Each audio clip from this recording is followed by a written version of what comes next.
Olá pessoal, tudo bem? Vou falar hoje de um livro importantíssimo para quem quer discutir as formas de manipulação da imprensa. Trata-se do livro do Perseu Abramo, escrito no final da década de 80, chamado Padrões de Manipulação na Grande Imprensa.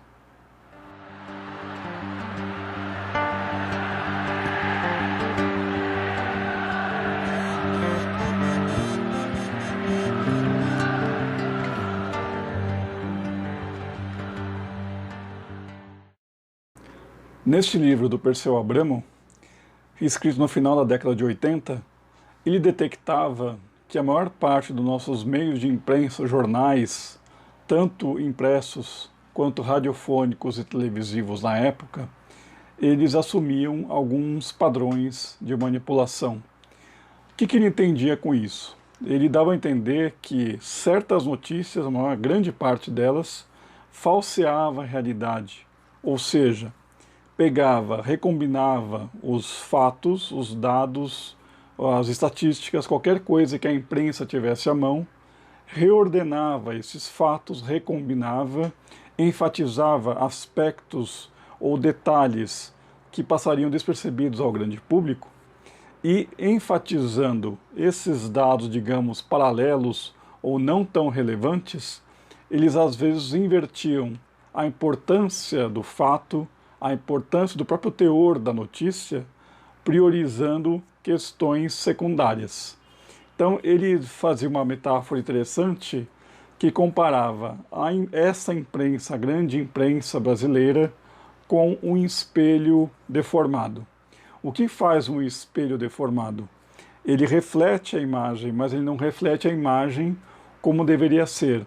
Ou seja, fazendo essa analogia mais longe, é como se a imprensa, tendo ciência de um amontoado de fatos, refletisse apenas parcialmente esses fatos, deformando-os. Haveria, segundo Perseu Abramo, 4 operações básicas ligadas ao processo de manipulação. A primeira delas seria a ocultação, ou seja, essa imprensa selecionaria os fatos e ocultaria, silenciaria aqueles que não interessavam para a direção, para a tendência que a matéria tinha. Então esse é o primeiro caso.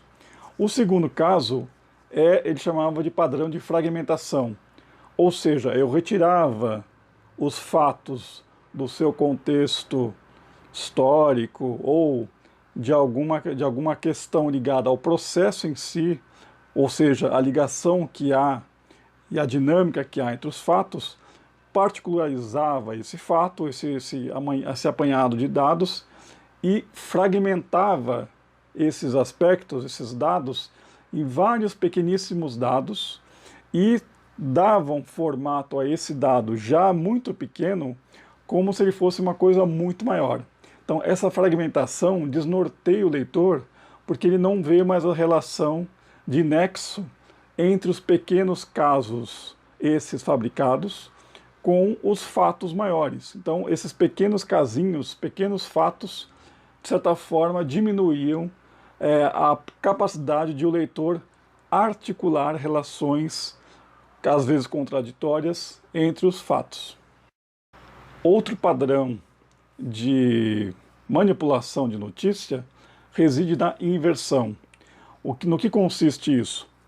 Nessa fragmentação de dados em pequeníssimos fatos, eles favorecem não só que o leitor não consiga perceber a articulação entre esses fatos, mas também permite ao jornalista, ao redator, ao editor do jornal, ou ao quem apresenta o jornal na televisão, no rádio, de inverter a prioridade das coisas, reordenar as ideias de maneira a priorizar o que vem antes primeiro.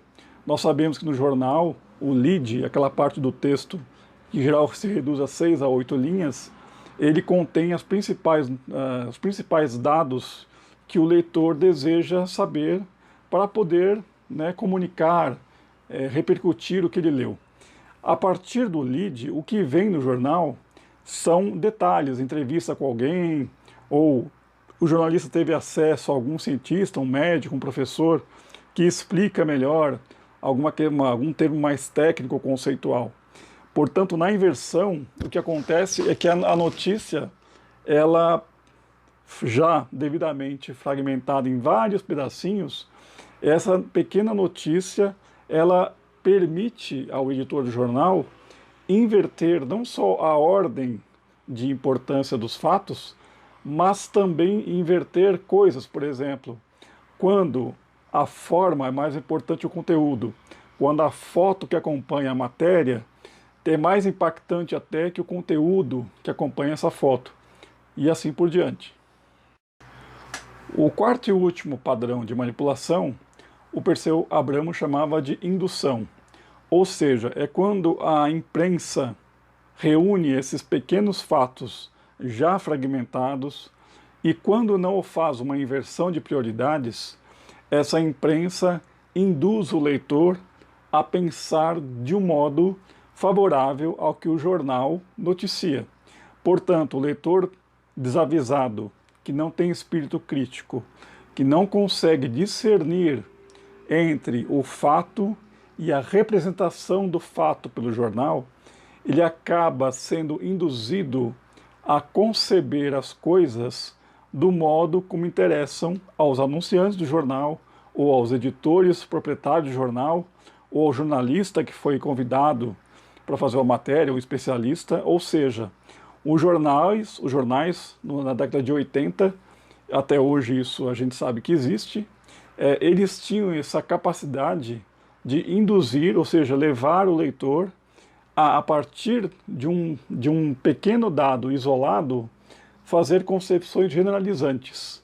Nós já vimos isso em outro vídeo, quando eu expliquei a diferença entre o pensamento indutivo e o pensamento dedutivo, ou seja, o raciocínio indutivo é aquele que parte do particular e tende a generalizar, e o dedutivo é aquele que reúne uma série de evidências, provas, testemunhos, estatísticas, fatos, e de lá tira conclusões. Conclusões, portanto, que são baseadas, fundamentadas, consistentes. Acho muito importante que nós estejamos lembrando desse livro hoje, justamente agora que estamos vivenciando um período de guerra, né, na Ucrânia, e, portanto, nós vimos que as emissoras do Brasil, os jornais, de modo geral, da chamada grande imprensa, parecem estar favoráveis à OTAN. Nós já temos visto vários colegas historiadores afirmando isso, repetindo, nós não somos a favor da guerra, mas sim que sejam apurados os fatos, porque quando as invasões são feitas por potências do Ocidente, parece que é uma conivência, uma espécie de bom, não há o que fazer.